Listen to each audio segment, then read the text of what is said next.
그러니까 이럴 때 보통 이제 선거 패배하면 누가 책임져야 한다 이러면서 상대편이 책임져야 한다 이런 얘기가 나오잖아요. 일종의 책임론이 나오는 겁니다. 뭐 친문이 그동안에 당을 주도했기 때문에 친문이 책임져야 한다. 네. 이런 얘기가 나오는 거고, 친문 입장에서 당이 그동안 같이 움직였는데 우리만 책임지냐 뭐 이런 얘기가 또 나올 법한 상황인데요. 그러니까 제일 안 좋은 모습이죠. 선거 끝나고 난 다음에 누구는 책임져야 하고 우리는 그동안에 소외됐다. 이런 식의 얘기가 나오면 결국 당내 갈등으로 갈 수밖에 없는 상황이고요. 당이 그걸 수습하기는 굉장히 쉽지가 않습니다. 그러니까 그러면 계속 그 혼란에 빠지게 되는 이런 현상들이 나타나거든요. 뭐 예를 들면 15년 전이었었죠. 자꾸 이제 국민의힘 쪽의 혼란들을 우리 보통 언론에서 비교하는데 저는 열린우리당 시절이 자꾸 비교가 돼요. 네. 그러니까 그 교훈을 민주당 의원들이 잊지 않았으면 좋겠다 이런 생각도 갖고 있는데요. 그러니까 2006년도 지방선거에서 광역자치단체장 딱 한 곳, 전북 한 곳 빼고 전부 다 졌어요. 거의 참패였습니다. 근데 그 참패 당하고 난 다음에 그 다음에 열린우리당 내에서 책임론이 나오기 시작했죠. 그래 개혁이냐 실용이냐 이런 논쟁 나오기 시작하고 4대 기억입법 이거 총괄하는 거 계속 밀어붙여야 되느냐 말아야 되느냐 책임론이 나오기 시작하다 결국은 대선까지 패배하고 당이 끊임없는 혼란 속에 빠져들게 됩니다. 그러니까 지금 상황도 역시 마찬가지라고 생각하거든요. 그러니까 이거는 누가 책임지느냐 책임지지 않느냐의 문제가 아니고요. 네. 제가 볼 땐 국민들이 어떻게 바라보느냐에 관한 문제라고 생각하거든요. 그러니까 누가 한 사람을 바꾼다고 해서 당이 금방 혁신될 것 같이 생각하는 것은 그건 그냥 우리 머릿속에서 그리는 상상이다. 그러면 당을 어떻게 혁신해 나갈 것인가에 대해서 국민들은 태도를 바라볼 것이다라고 생각합니다. 네. 겸손한 태도, 그동안에 우리가 무엇을 잘못했는지를 바라보고 성찰하는 모습들, 기존의 정책들에서 뭐가 부족한 게 있는지를 다시 들여다보는 모습, 이런 것들이 먼저 선행되어야 하는 것이지 당신들은 책임지고 다 물러나라 이런다고 당이 수습되는 건 저는 아니라고 생각합니다. 그렇군요.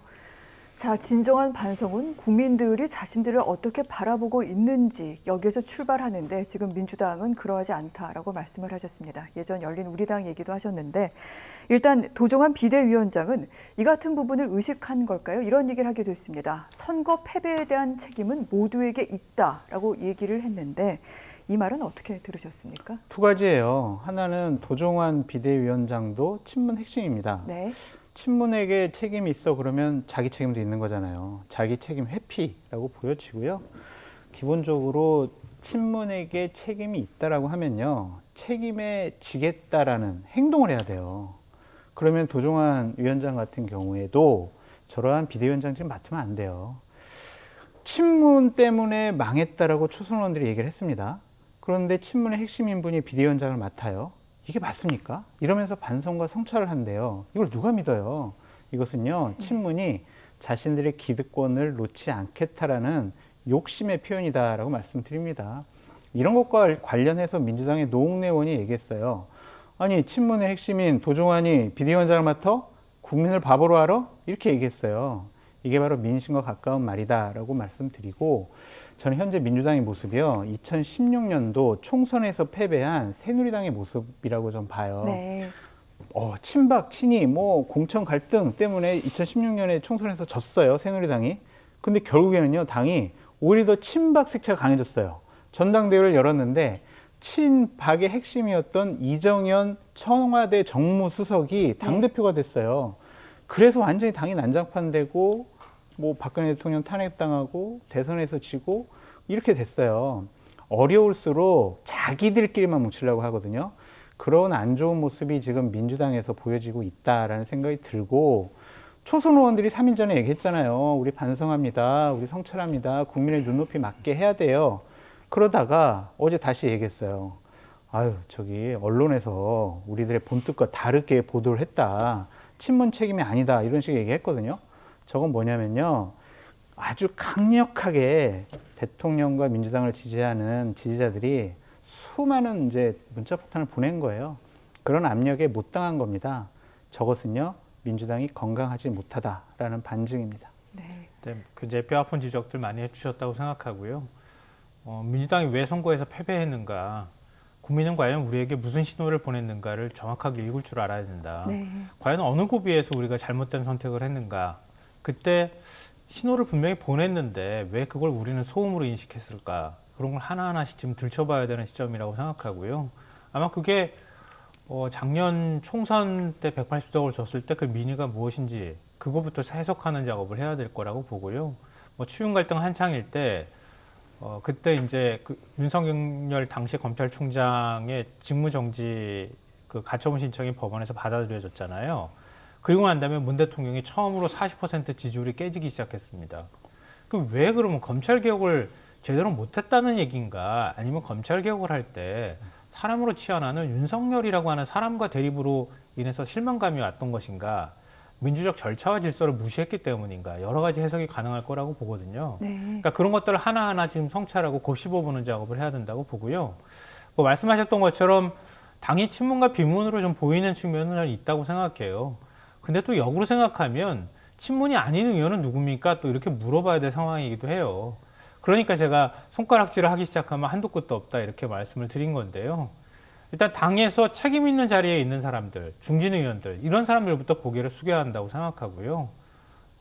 지금 이른바 친문하고 좀 거리가 있다고 생각하는 의원들도 마음 놓고 손가락질을 할 게 아니라 우리는 왜 그러면 그런 목소리를 제대로 국민의 목소리를 전달하지 못했는지 그런 부분에 대한 성찰, 반성의 목소리도 같이 내야 할 필요가 있다고 봅니다. 네. 그리고 말씀하셨던 것처럼 초선 의원들이 지금 문제가 된 의원들이 2030 세대 5명 의원들이 발표한 거에 대한 이제 권리당원 중심으로 한 지지자들이 굉장히 비판하고 있다고 하는데요. 50명 의원들 더민초라고 하는 의원들이 냈던 것에서는 또 그렇게까지 반발이 있지는 않아요. 근데 왜 그러냐면 2030 세대가 성명서 냈었던 것을 보면 저는 좀 아쉬운 부분이 우리가 왜 젊은 층을 대변하는 위치에 있는 사람들인데 왜 젊은 층이 우리 당에 등을 돌리게 만들었을까? 이런 부분에 대한 것들을 좀 더 집중해서 그런 성명서 반성문을 좀 썼으면 참 좋았을 텐데 그게 아니라 당 운영 전반에 관해서 반성문을 썼어요.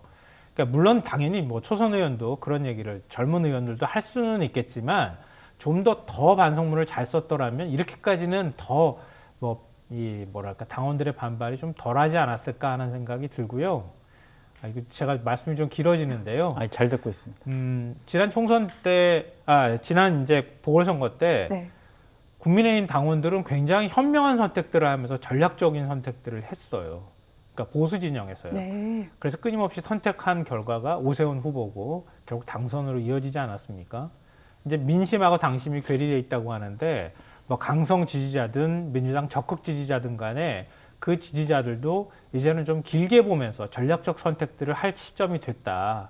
자기의 목소리만 도드라지게 주장하는 게 아니라 어떻게 해야 우리가 정권을 연장할 수 있을지 이 사태를 수습해 갈 수 있을지 네. 당원들도 선택을 좀 지혜롭게 해나가는 과정들이 좀 필요하다고 생각합니다. 여기서 그럼 장 소장님께 한 가지만 더 여쭤보도록 하겠습니다. 지금 강성 지지자들의 목소리에 또 일부 이 친문을 비판했던 목소리들이 조금 사그라들거나 약간 주춤하는 모양새를 보이고 있는데 국민의힘은 이 부분에서 이번 재보궐선거에서 강성 지지자들의 어떤 방향이라던가 여러 가지 이야기를 좀 극복해내는 그런 모습을 보였습니다.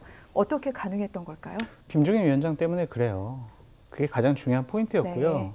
또 하나는 절박감 때문에 그래요. 야, 우리가 극우 세력, 태극기, 이런 60대 이상 이런 분들에게 끌려다니게 되면 보수 우파 유튜버들 네. 이런 사람들에게 끌려다니게 되면 중도 확장 못해. 중도 확장 못하면 이번 선거 이번 선거 지면 내년 대선 없어. 이러한 판단과 절박감 한 번이라도 좀 이겨보자. 우리 싸우지 말고 정말 제발 한 번이라도 이겨보자라는 절박감 때문에 이번에 그게 가능했다라고 말씀드려요. 네. 자, 지도부와 절박함이라는 것이 국민의힘을 바꿨다라고 얘기를 하셨는데 그렇다면 민주당은 어떻게 될까요? 이번 지도부는 또 어떻게 구성이 될까요? 먼저 이 원내대표 일정부터 좀 보도록 하겠습니다. 초선 의원들의 목소리가 지금 기존과는 좀 다르게 나오면서 지금 지도부 구성에 어떤 영향을 미칠지가 또 변수가 되고 있는데 일단 오는 금요일에 원내대표를 뽑습니다. 그리고 다음 달 2일 원래 예정됐던 것보다 일주일 당겨서 당대표를 선출하는 전당대회를 열고요. 이때 최고위원도 뽑기로 했습니다. 자, 그렇다면 원내대표 어떻게 구성될지를 봤는데 원래는 3파전을 예상했었습니다만 오늘 안규백 의원이 입장문을 내고 민주당 신뢰 회복에 가장 낮은 곳에서 앞장서겠다라면서 불출마 의사를 밝혔습니다. 그래서 지금 윤호중 전 사무처장 현재 법사위원장을 맡고 있죠. 4선이고요. 박완주 의원, 역시 삼선의 의원입니다. 약간 결이 다른 목소리를 내고 있는데 윤호중 의원 같은 경우에는 법사위원장을 맡으면서 여러 법안을 강행 처리하는 데 또 앞장섰던 바 있고요. 박완주 의원 같은 경우에는 오늘 출마 의견을 밝히면서 국회 상임위원장이라던가 부의장 자리도 다시 논의해보겠다. 이런 얘기를 해서 좀 결이 다른 목소리를 내기도 합니다. 궁금한 지점 하나하나 좀 여쭤보도록 하겠습니다. 자, 안규백 의원 방금 불출마를 밝혔다라고 말씀을 드렸는데 정세균 총리 계열로 지금 분류가 되고 있습니다. 이런 가운데 원래는 3, 4명 정도 출마가 예상됐는데 지금 양파, 2파전으로 줄어들었습니다. 어떤 일들이 있었던 걸까요? 그러니까 안규백 의원이 불출마를 선언한 것은 두 가지 이유예요. 하나는 당선이 안 될 것 같으니까 라는 것이고, 또 하나는 내막이 있습니다. 안규백 의원이 정세균 총리 계예요. 근데 정세균 총리는 곧 국무총리를 사퇴하고 대선 후보로 출마하려고 합니다. 그러면은 민주당에서 대선 후보가 되려면 친문 세력의 도움이 없이는 불가능한 일이거든요. 근데 이 친문 세력의 핵심인 윤호중 법사위원장이 나 원내대표 출마할 거예요 라고 선언을 했어요. 이렇게 하면은 정세균 총리 개인 안규백 의원이 윤호중 친문 세력의 핵심이 원내대표가 되는데 방해가 되네, 걸림돌이 되네. 그럴 필요가 없지. 왜 우리가 친문 세력과 왜 척져? 저 사람들의 마음을 얻어야 되는데, 그러한 전략적인 판단이 있었다라고 제가 정확히 좀 취재해 왔고요. 네. 제가 요즘에 좀 맞추는 정확도가 좀 높아지고 있는데, 이번에 원내대표는 윤호중 의원이 될 것 같습니다. 네. 그러니까 친문의 강력한 지지를 받고 있고요. 상대적으로 박완주 의원이 원내대표감으로서 제대로 인정을 받고 있느냐? 그런 것은 좀 아닌 것 같아요. 그래서 자칫 잘못하면 압도적인 표차로 윤호중 의원이 될 것 같은데, 이거는 민주당이 안 좋아요. 왜냐하면 네. 지금 친문 세력 때문에 선거에 졌네 안 졌네 서로 막 이런 논란이 있잖아요. 근데 친문의 가장 핵심 중에 핵심인 윤호중 의원이 원내대표가 된다? 그리고 비대위원장으로서 한 달 동안 당을 운영을 한다? 국민들 눈에는 저 사람들 기득권 놓치지 않으려고 하네. 옛날에 친박처럼 자기네들끼리 해먹으려고 하는구나. 이렇게 판단받을 수가 있어요. 저는 민주당이 점점 안 좋은 쪽으로 가고 있다라고 말씀드립니다. 네. 지금 우려의 목소리를 내주셨는데 지금 의원들 사이에 선택지는 딱 두 곳입니다. 윤호중이냐 박완주냐, 친문이냐 아니냐의 부분인데 이 부분 어떻게 보십니까? 네, 그 이제 부정적으로 평가를 해주셔가지고요. 옛날에 이제 친이 친박이라고 하는 서로 이제 못 잡아먹어서 안 다닐 정도로 관계가 안 좋았잖아요. 그건 대선이라고 하는 과정을 거쳤기 때문이에요. 제가 볼 때는. 네. 그러니까 서로 간에 공천 학살을 또 하기도 했었고요. 그러니까 철천지 원수보다 더 미운 원수들이 같은 당에 모여 있었던 상황이나 다름이 없거든요. 근데 지금 이제 민주당 상황은 좀 달라요. 왜냐하면 정권 재창출에 이제 한번 성공했거든요. 그러니까 친문과 비문이라는 경계를 뚜렷하게 이렇게 긋기가 좀 쉽지 않아요. 그러니까 다 독점했다고 보기도 쉽지 않고요. 그러니까 다 친문일 수도 있고 다 비문일 수도 있지만 거리감이 어느 정도 가까우냐 뭐냐 뭐 이런 차이가 있을 수 있을 것 같은데요. 그걸로만 이제 해석하기는 조금 무리가 있다고 저는 생각하고요. 뭐 말씀하셨던 것처럼 윤호중 의원이 더 유력할 수 있겠죠. 근데 윤호중 의원이 뭐 친문으로 분류되니까 친문계가 또 장악한다 이렇게 생각할 수 있는데요. 그러니까 제가 볼 때는 그 프레임에서 벗어나지 않으면 안 된다고 봐요. 그러니까 친문이냐 비문이냐 이 프레임으로 자꾸 이해하고 또 그런 당내 갈등의 인식으로 자꾸 그러니까 앞으로 당내 운영을 하게 되면 의원들이 다 물갈이 되지 않는 한 그 싸움에서 벗어날 수가 없어요. 계속 앞으로 그럴 거거든요. 그러니까 그런 식으로 싸우는 문제가 아니고 과연 친문과 비문을 얼마나 아우를 수 있느냐, 그리고 그 사람이 얼마나 신뢰감 있게 카리스마 있게 당을 운영하는데 신뢰감 있게 운영할 수 있을 것이냐, 이런 관점으로 우리가 이해해야 된다고 보고요. 그래서 사실 이번에 이제 전당대회 빨리 조기 전당대회 치르자고 결정하기 전에 민주당 내에서 비대위 체제로 갑시다 이렇게 주장이 꽤 나왔었던 것으로 알고 있거든요. 그때 거론이 됐던 인물이 이해찬 전 대표라고 그래요. 그러니까 왜냐하면 이해찬 전 대표가 친문입니다 이런 식으로 인식하고는 있지만 이해찬 전 대표는 그래도 비문도 같이 얘기할 수 있는 상태입니다. 이런 얘기가 나오기 때문에 그러는 거거든요. 그러니까 어느 쪽에 쏠리지 않고 전략적으로 우리 당을 승리로 다시 이끌어갈 수 있다고 하는 믿음이 있기 때문에 이런 사람이 이름이 거론되는 거예요. 그것처럼 원내대표의 경우에도 친문이다 이런 관점으로 접근하는 게 아니라 윤호중 의원이 앞으로 비문과 같이 어우러져서 정말 낮은 태도로 뭔가 할 수 있는 자격이 있는가 없는가 이런 관점으로 접근할 필요가 있다고 봐요. 근데 예를 들면 말씀하신 것처럼 우리 친문이니까 가까우니까 윤호중 의원 무조건 밀어줘야 돼. 이런 당내 분위기가 형성된다고 하면 민주당도 뭐 미래가 없는 거죠. 지금 설명을 잘 해주셨는데 이제 조금만 설명해 드릴게요. 그 친이 친박이 싸웠잖아요. 대선 때문에. 그래서 철천지 원수예요. 지금 강한 친문이라고 전 표현했어요. 핵심 친문, 강한 친문과 네. 비문 사이에서 왜 갈등의 소지가 있냐면 대선 때문에 그래요. 이제 원내대표 선거 끝나면은 전당대회 하고 바로 네. 대선 국면입니다. 대선 후보 경선이 들어가요. 6월 달부터. 그러면요 원내대표 선거 때부터 이 비문은 원내대표 이거 강한 친문이 되면은 우리가 지금 유일한 후보인 네. 이재명 지사한테 불리한 거 아니야? 이런 생각할 수가 있어요. 그래서 그걸 저는 비문이라고 생각을 하는 거고, 그러한 이재명 지사가 이러한 친문 세력들의 좀 마음을 사기 위해서 되게 많은 노력을 하고 있어요. 그거의 핵심 포인트는 전해철 행안부 장관이에요. 그분이 기본적으로 친문에 가장 여러 가지 영향력이 있는 분인데, 이분이 만약에 이재명 지사 안 돼. 이재명 지사는 우리 편이 아니야. 우리를 보호해주지 않아. 네. 되더라도 이렇게 판단을 하면요. 되게 큰 갈등이 일어날 수가 있어요. 그래서 저는 이 원내대표 선거부터가 그런 갈등의 다툼이 보이기 시작한다. 이렇게 됐을 때 친문의 윤호중 의원이 당선이 되면 조금 더 안 좋은 쪽으로 가지 네. 않을까라고 우려를 말씀드린 거예요. 근데 그렇군요. 역시 장성철 선생님이라는 생각이 드는데요. 친문도 분화하기 시작한 거예요. 이제. 네.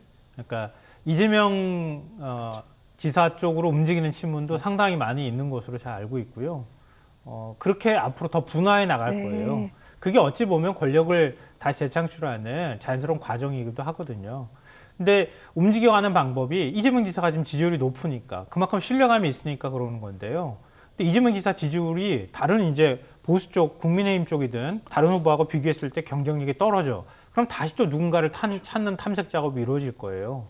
그럼 그때 가서 친문이냐 아니냐의 문제가 아니라 그때서는 대선 후보를 중심으로 해서 다시 무슨 개가 만들어지거나 하겠죠. 그러니까 앞서 제가 말씀드렸던 것처럼 지금 상태에서 뭔가를 네. 단정해서 그걸 지키겠다고 덤벼드는 건 바보 같은 짓이다. 그러니까 앞으로 우리가 이기기 위해서는 어떤 공식이 필요한지를 생각하면서 움직여 나가라. 그게 민주당이 지금 해야 될 일이라고 생각합니다. 왜 자꾸 민주당만 얘기라고 그러세요? 아니요. 그럼 뭐 국민의힘도 역시 알겠습니다. 마찬가지니까요.